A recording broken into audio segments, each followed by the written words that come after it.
தமிழ் இங்க ஒரு வேலைக்காரியா தான் இருக்கா. அவ இந்த வீட்டு சின்ன மருமகளா இல்ல அப்படிங்கிற விஷயம் எப்படியோ தமிழோட அம்மாவுக்கு தெரிய வந்து, அவங்க உடனே அங்க இருக்கிற பூரணிக்கு கால் பண்றாங்க. பூரணி இது தமிழோட அம்மா நம்பர் மாரி தெரியுது அப்படின்னு சொல்லி யோசிச்சு அட்டெண்ட் பண்றாங்க. அட்டெண்ட் பண்ணோனே, "அம்மா பூரணி, நான் தமிழோட அம்மா பேசுறேம்மா. எனக்காக ஒரு உதவி பண்ணும்மா. தயவு செஞ்சு இந்த ஃபோன கொஞ்சம் தமிழ்ட்ட குடும்மா. தமிழ் அங்க கஷ்டப்பட்டுட்டு இருக்கா அப்படிங்கிற விஷயம் எனக்கு தெரிஞ்சு போச்சும்மா. நாங்க எவ்வளவோ கஷ்டப்பட்டு அந்த பொண்ண அந்த வீட்டுக்கு வாழ்றதுக்காக அனுப்பி வச்சோம். ஆனா, அவளுடைய நல்ல உள்ளம் புரிஞ்சுக்காம, அவங்க எல்லாம் போட்டு அவள கொடுமைப்படுத்துறாங்க அப்படின்னு, எனக்கு இப்போ எல்லா உண்மையும் தெரிஞ்சு போச்சும்மா. பாவம்மா அவ. அவ எந்த தப்புமே பண்ணலம்மா. எங்க வீட்ல இருக்க வரைக்கும் ரொம்ப கஷ்டப்பட்டா. இப்போ அங்க போயும் கஷ்டப்படுறா. அந்த பொண்ணோட தலையெழுத்து எப்படி இருக்கு பாரும்மா. கொஞ்சம் எனக்காக ஒரே ஒரு வாட்டி மட்டும் இந்த ஃபோன கொண்டு போய் கொஞ்சம் என் பொண்ணுட்ட குடுக்குறியாம்மா? அப்படின்னு சொல்லி, அவங்க அம்மா எவ்வளவோ கெஞ்சுறாங்க. பூரணி கொண்டு போய் குடுக்கறதுல எனக்கு எந்த பிரச்சனையும் இல்லம்மா. யாராவது பார்த்துட்டாங்க அப்படின்னா, எனக்கும் பிரச்சனை, தமிழுக்கும் பிரச்சனை. அதில தாம்மா யோசிக்கிறேன் அப்படின்னு சொல்ல, "தயவு செஞ்சும்மா இந்த ஒரு தடவ மட்டும் எனக்காக கொஞ்சம் குடும்மா" அப்படிங்கிற மாரி தமிழோட அம்மா சொல்றாங்க. பூரணி உடனே யாரும் இல்லாத நேரமா பார்த்து கிச்சன்ல வந்து நேரா தமிழ்ட்ட போய் ஃபோன் குடுக்குறாங்க. அப்பயே தமிழ் பேசும்போது அவங்க அம்மா ரொம்பவுமே கதறி கதறி அழுவுறாங்க.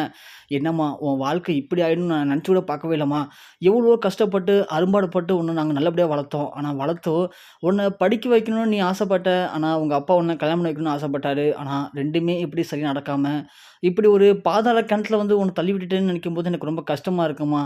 அதுவும் இல்லாம உன்ட்ட நெறைய விஷயத்த சொல்லணும், பேசணும்னு நெனைக்கிறேன். ஆனா நீ இப்போ என் கூட இல்ல. ஆனா ஒண்ணும்மா, நீ ரொம்ப கஷ்டப்படுறன்னு தெரியுது எனக்கு. உன்னால முடியல அப்படின்னா, நீ கிளம்பி நம்ம வீட்டுக்கே வந்துரும்மா. நீ எனக்கு பொண்ணாவே இந்த வீட்ல எப்போதும் போல சந்தோஷமா இருந்துட்டு போ தமிழு அப்படின்னு சொல்லி தமிழோட அம்மா அழுவுறாங்க. உடனே தமிழு, "அம்மா அழாதம்மா. நான் சொல்றத கேளும்மா. எல்லா நாளும் ஒரே மாரி இருக்காதும்மா. இங்க பெரிய ஐயா, சேது எல்லாருமே என்ன பத்தி சரியா புரிஞ்சுக்கலம்மா. அதனால அப்படி இருக்காங்க. கண்டிப்பா இன்னைக்கு இருக்கிற வாழ்க்கை நாளைக்கு இருக்காதும்மா. நாளைக்கு அவங்க எல்லாம் என்ன புரிஞ்சுக்கிட்டாங்க அப்படின்னா, என்ன தூக்கி தலையில வச்சு கொண்டாடுவாங்கம்மா. அதனால நீ இந்த விஷயத்தெல்லாம் அப்பாட்ட சொல்லாதம்மா. அப்பா தாங்க மாட்டாரு. அவரு ரொம்ப கஷ்டப்படுவாரு. ஏன்னா, அவரு ரொம்ப கஷ்டப்பட்டு, அரும்பாடுபட்டு என்ன இங்க அனுப்பி வச்சிருக்காரு. கண்டிப்பா அதுக்கு நான் சும்மா விட மாட்டேன். எப்படியும் இங்க இருக்கிற எல்லாருக்கும் என்ன பத்தி புரிய வச்சு, நான் பழையபடி இந்த வீட்டுக்கு சின்ன மருமகளா அப்பாவோட ஆசைப்படி வாழாம நான் இந்த வீட்ட விட்டு வரமாட்டேம்மா. அதனால நீ அழுவத நிப்பாட்டும்மா. அப்பா கேட்டா, "அவ நல்லா இருக்கா, ஃபோன் பண்ணான்னு சொல்லும்மா. எல்லாத்தையும் நான் பார்த்துக்கிறேம்மா" அப்படின்னு சொல்லி தமிழ் அவங்க அம்மாவுக்கு எவ்வளவோ அட்வைஸ் பண்றாங்க. ஸோ அவங்க அம்மாவும், "பரவால்ல, நம்ம பொண்ணு இங்க இருந்தத விட அங்க போய் நெறையா மாறியிருக்கா. ரொம்ப போல்டா பேசுறா. அவளால பார்த்துக்க முடியும்னு நெனைக்கிறேன்" அப்படிங்கிற மாரி அவங்க அம்மாவும் இருக்காங்க. இந்த பக்கம் தமிழ் பூர்ணிகிட்ட பேசுறாங்க. "அக்கா, ரொம்ப நன்றிக்கா. இந்த ஃபோன என்ட்ட குடுத்ததுக்கு. மத்தபடி எங்க அம்மா நாள பின்ன உங்கள எங்கேயாவது பார்த்து கேட்டா கூட, நான் நல்லா தான் இருக்கேன்னு சொல்லுங்கக்கா. வேற எதையும் நான் இங்க கஷ்டப்படுறது, இவங்கள என்ன கஷ்டப்படுத்துறதெல்லாம் எங்க அம்மாட்ட சொல்லிடாதீங்கக்கா. அம்மா பாவம்க்கா. அம்மா தாங்க மாட்டாங்கக்கா" அப்படிங்கிற மாரி பூரணிட்ட பேசுறாங்க. அப்பன்னு பார்த்து பூரணிக்கு அவங்க அப்பத்தா கூப்பிடுறாங்க. "ஏய் பூரணி, பூரணி என்னாடி பண்ற? எங்க இருக்க நீ? எங்க தான் போன நீ?" அப்படின்னு கத்துறாங்க. உடனே தமிழுக்கு பயம் வந்துருச்சு. "ஐய்யய்யோ! அக்கா, அப்பத்தா வராங்கக்கா. ஒருவேளை அப்பத்தாவுக்கு நான் ஃபோன் பேசுன விஷயம் தெரிஞ்சிருக்குமோ?" "தமிழு, நீ பயப்படாத தமிழு. நீ ஃபோன் பேசுன விஷயம் தெரிஞ்சது அப்படின்னா, இந்த ஃபோன யார் கொண்டு வந்தான்னு யோசிப்பாங்க. அப்படி பார்த்தா நான் தான் தமிழ் மாட்டுவேன் முதல்ல. இரு தமிழ்" அப்படின்னு சொல்லிட்டு, "என்ன அப்பத்தா? இங்க தான் இருக்கேன். என்னாச்சு? ஏய், அவ எங்கடி இருக்கா? இங்க தான் அப்பத்தா இருக்காங்க." அப்ப தமிழ் உடனே, "அப்பத்தா" அப்படின்னு கேட்கவும், "இங்க வாங்கடி 2 பேரும்" அப்படின்னதும், பூரணியும் தமிழும் நேரா வாசலுக்கு போறாங்க. அப்பத்தா, "ஏய் பூரணி, என்னடி வேலை பார்த்துட்டு இருக்க நீ? என்ன காரியம் பண்ணிட்டு இருக்க? உனக்கு தினம் தினம் சொல்லணுமா நானு? இந்த விஷயம் மட்டும் எனக்கு இன்னொரு வாட்டி நடந்துச்சு, உன்ன சும்மா விட மாட்டேன்" அப்படின்னு சொல்லவும் பூரணி ரொம்பவே பயந்து போயிறாங்க. "அப்பத்தா, அது இல்ல அப்பத்தா. போடி, மணி என்னடி ஆவுது? அவளுக்கு கசாயம் குடுன்னு சொன்னேன்ல, இன்னும் கசாயம் குடுக்காம என்னடி அவள்ட்ட பேசிட்டு இருக்க? போய் கசாயத்த எடுத்துட்டு வா போ" அப்படின்னு சொல்லி பூரணிய திட்டுறாங்க. பூரணி, "நல்ல வேளை நம்ம ஃபோன கூட தமிழ்ல குடுத்த விஷயம் தெரியல. நான் கூட பயந்துட்டேன்" அப்படின்னு சொல்லிட்டு, "தமிழு, இங்கேயே தமிழ் நான் வந்துடுறேன்னு" சொல்லிட்டு நேரா போய் கசாயத்த எடுத்துட்டு வந்து குடுக்குறாங்க.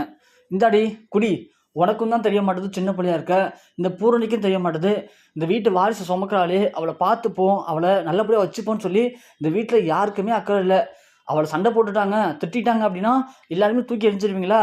அவ நம்ம வீட்டு வாரிசு தானே சுமந்துட்டு இருக்கா. ஏன் தான் இப்படி பண்றீங்களோ போங்க. குடி நீனு" அப்படின்னு சொல்லவும், தமிழ் வாங்கி குடிக்கிறாங்க. "என்னடி மூஞ்சிலாம் ஒரு மாரி இருக்கு?" "அப்பத்தா, ரொம்ப ஒரு மாரி கசக்குது அப்பத்தா. ஒரு மாரி கொமட்டிட்டு வருது." "கசாயம்னா அப்படிதான் இருக்கும். அதெல்லாம் குடிக்கணும். குடிச்சா தான் குழந்தை நல்லா ஆரோக்கியமா வளரும். இந்த வீட்டு வாரிசு. அது எப்படி வளரணும் தெரியுமா? ஆனா உன்னுடைய போதாத காலம் இப்படி இருக்க. ஸோ எல்லாம் சீக்கிரம் மாறிடும். நான் எல்லாத்தையும் மாற்றுவேன். அது வரைக்கும் அந்த வீட்டு வாரிசை பத்திரமா பார்த்துக்கோ ஆ அப்படின்னு சொல்லிட்டு நேரத்துக்கு சாப்பிட்டுட்டு ஒழுங்கா ரெஸ்ட் எடு அப்படின்னு சொல்லிட்டு அப்போ தான் உள்ளே போகிறாங்க. போன கொஞ்ச நேரத்தில் தமிழுக்கு அவங்க மலர் மூலயமா புக்ஸ் எல்லாம் வாங்கிட்டு வராங்க போயிட்டு இவங்க டாக்டர் படிக்கிறதுக்கு. அந்த விஷயத்த மலர் எடுத்து வந்த உடனே தமிழ், அக்கா ரொம்ப நன்றிக்கா, டாக்டர் படிக்கணும் அப்படிங்கிறது சேதுடைய மிகப்பெரிய ஆசை. அவர் தான் எனக்காக டாக்டர் படிப்பெல்லாம் சேர்த்து விட்டாரு. அவர் இப்போ என் மேலே கோவத்தில் இருக்காரு, என்னை புரிஞ்சுக்கல. எப்படியாவது நான் டாக்டருக்கு மட்டும் படித்து எல்லாத்தையும் மாற்றிட்டேன்னு வச்சுங்களேன், கண்டிப்பாக சேது என்னை புரிஞ்சுப்பாருக்கா. இதை யாரும் நீங்கள் எடுத்து வந்து பார்க்கலக்கா அப்படின்னு சொல்ல, மலர் ஒன்று யாரும் பார்க்கல தமிழ், இதை எடுத்துட்டு போய் பத்திரமா வச்சுட்டு நீ படி. சரி சரிக்கா அப்படின்னு சொல்லுவோம். யாரும் பார்க்கலையா? என்ன டாக்டர் அம்மா நாங்கள் பார்த்துட்டோமே அப்படின்னு சொல்லி தாமரையும் அந்த இடத்துல ஈஸ்வரியும் சொல்கிறாங்க. அதை பார்த்து தமிழால் ஒன்றுமே பேச முடியல. ஐயோ தாமரை, என்னை தர்ஷினி யார்ட்டையும் சொல்லிடாதீங்க, நான் வந்து சும்மா தான் புக்ஸ் எடுத்து வந்தேன் அப்படிமே சொல்ல, ஆ ஆ ஆ ஆ தமிழ் எல்லா விஷயம் தெரிஞ்சு போச்சு. இந்த ஒரு விஷயம் போதுண்டி உன்னை இந்த வீட்டை விட்டு துரத்துறதுக்கு. உன்னை இனிமேல் இந்த வீட்டில் வேலைக்காரியாக கூட அங்கே இருக்க விட போது கிடையாது. இப்போ பாரு பிரச்சனை உண்டு பண்ணுறது எப்படின்னு மட்டும் அப்படின்னு சொல்லிட்டு நேராக ஈஸ்வரின் தமிழ் எடுத்துகிட்டு போகிறாங்க. தமிழ் எவ்வளோ கெஞ்சி பார்க்குறாங்க, ஆனால் கேட்கவே இல்லை. நேராக போயிட்டு ராஜாங்கத்தை முன்னாடி வைக்கிறாங்க தாமரை புக்ஸை வச்சு, என்னம்மாம்மா திருதுன்னு முடிக்கிறீங்க, என்னன்னு தெரியலையா? இது டாக்டர் படிக்கிறதுனா புக்கு மாமா, நீங்கள் தான் சொன்னீங்களே இந்த வீட்டில் யாருமே படிக்க மாட்டாங்கன்னு சொல்லிட்டு. பாருங்கள், இந்த தமிழ் நம்ம வீட்டுக்கு தெரியாமல் கல்யாணத்துக்கு முன்னாடியிலேருந்து டாக்டருக்கு படிக்க ட்ரை பண்ணிகிட்ருக்காங்க. அதுவும் இவங்களை டாக்டருக்கு சேர்த்து விட்டது யார் தெரியுமா? உங்கள் புள்ள சேது தான் அப்படிங்கிற உண்மையை போட்டு உடைக்கிறாங்க அந்த இடத்துல. சேதுவும் அந்த இடத்துல இருக்காரு, திருதுன்னு முடிக்கிறாரு, என்ன பண்ணுறதுன்னு தெரியல.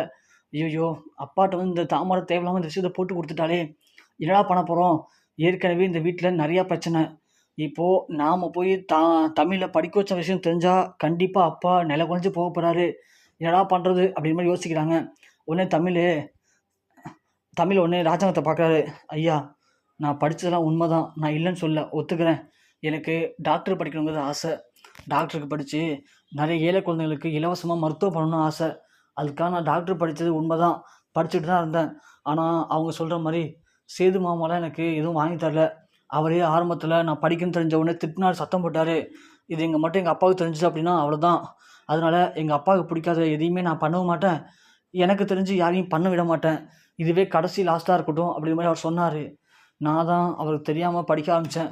மற்றபடி இதுக்கும் அவருக்கு எந்த சம்மந்தமும் இல்லைன்னு சொல்லவும், அதுதான் நான் பார்த்தேன். என் பிள்ளையாவது என்ன மாரி செயல்படுறதாவது தான் அப்பாவுக்கு களங்கம் ஏற்படுத்தக்கூடிய எந்த விஷயத்தையும் அவன் பண்ண மாட்டான். தாமரை, நீ ஒரு சில விஷயத்தை கண்டுபிடிக்கிற, ஆனால் அதை யார் பண்ணாங்கிறத தெளிவாக கண்டுபிடிக்காமல் சொல்கிற. இனிமேல் இந்த ஒரு வேலை பார்க்கக்கூடாது, புரிதா அப்படின்னு சொல்லி ராஜாங்கம் தாமரை முறைக்கிறாரு. தாமரை உடனே ஐயோ நம்ம சேது மேலே பழியை போட்டு சேதுவை நம்ம பக்கம் ஈர்க்கலான்னு பார்த்தா தமிழை அப்படியே சேதுவை காப்பாற்றிட்டாலே, என்னடா பண்ணு சொல்லி தமிழை பார்த்து தாமரை முறைச்சி நிற்கிறாங்க. தமிழ் உடனே ராஜாங்கம் திட்டுறாரு. இந்த பாரு, உன்னை இந்த வீட்டு வேலைக்காரி தான் அழைச்சி வந்திருக்கேன், மறுமூலம் இல்லை. இந்த வாட்டி இந்த வீட்டில் அந்த புக்கை பார்த்தேன், ஒன்று இனிமேல் இந்த வீட்டில் வேலைக்காரியோட வச்சுக்க மாட்டேன், அப்படியே ஓடி போயிடு தான் அப்படின்னு சொல்லி ராஜாங்கம் தமிழை திட்டிட்டு ஏஞ்சி போகிறாரு. தமிழ் ஒன்றும் பேசாமல் அப்படியே போயிடுறாங்க. தமிழை தேடி சேது கார் பார்க்கிங்கே போகிறாரு. எதுக்காக நீங்கள் அப்பாட்ட சொல்லலை? எங்கள் அப்பாட்ட சொல்ல வேண்டியதானே, நான் தான் பண்ணேன்னு சொல்லிட்டு. என்ன என்னை காப்பாற்றி நல்ல மாதிரி திரும்ப நாடகம் ஆட பார்க்குறியான்னு கேட்குறாங்க. அதுக்கு தமிழ் சொல்கிறாங்க, ஐயோ நான் உண்மையை தாங்க சொன்னேன், நான் ஆசைப்பட்டேன் தானே என்னை படிக்க வைக்க ஆரம்பிச்சிங்க. ஆனால் இந்த விஷயம் மட்டும் மாமாவுக்கு தெரிஞ்சு அவருக்கு மட்டும் நீங்கள் தான் படிக்க வச்சிங்கன்னு விஷயம் தெரிஞ்சதுன்னா கண்டிப்பாக அவர் தாங்கிக்க மாட்டார். ஏற்கனவே அவர் இந்த பிரச்சனையால் சரியாக சாப்பிடாமல் உடம்பு சரியாமல் மாத்திரை சாப்பிட்டுருக்காரு, நான் பார்த்தேங்க. அப்படி இருக்கும்போது நீங்கள் மட்டும் அவருக்கு துரோகம் பண்ணுன்னு தெரிஞ்சுன்னு வச்சிங்களேன், கண்டிப்பாக அவர் உடம்புக்கு என்ன வேணாலும் ஆகலாம். அதுவும் என்னால் உங்கள் அப்பாவுக்கு எதனா ஆயிடுச்சுன்னா கண்டிப்பாக அது என்னாலையும் தாங்கிக்க முடியாது. அதனால தான் நான் அப்படி சொன்னேன், மற்றபடி எனக்கு எந்த பிரச்சனையும் இல்லைங்க உங்களை பற்றி சொல்கிறதுக்கு அப்படின்னு சொல்ல சேது ஒன்று யோசிக்கிறான். சே, நம்ம அப்பா மேலே இந்த அளவுக்கு அன்பு மரியாதை வச்சுருக்கா, அப்படி இருக்கும்போது இவ போய் அந்த கல்யாணத்தை நிப்பாட்டத்துக்கு போலீஸில் கம்ப்ளைண்ட் பண்ணி அப்பாவை தூக்கி உள்ளே போட்டிருப்பா. உண்மையிலேயே தமிழ் சொல்கிற மாதிரி இதில் ஏதோ மறைஞ்சிருக்க மாதிரி தெரியுது.